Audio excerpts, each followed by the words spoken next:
Emami students organization Pakistan کے قیام کو اس وقت الحمدللہ 51 سال مکمل ہونے جا رہے ہیں۔ یہ 51 سال کامیابیوں کی وہ داستان ہے کہ جسے مکتب تشیع کی تاریخ میں سے شاید مائنس نہ کیا جا سکے۔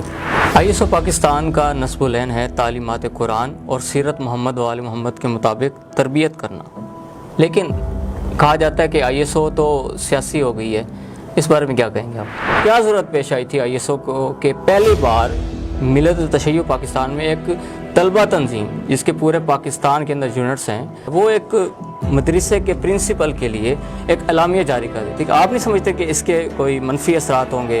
کیا کہیں گے اس بارے میں؟ اس وقت سیاسی صورتحال کے بارے میں ISO کا کیا موقف ہے؟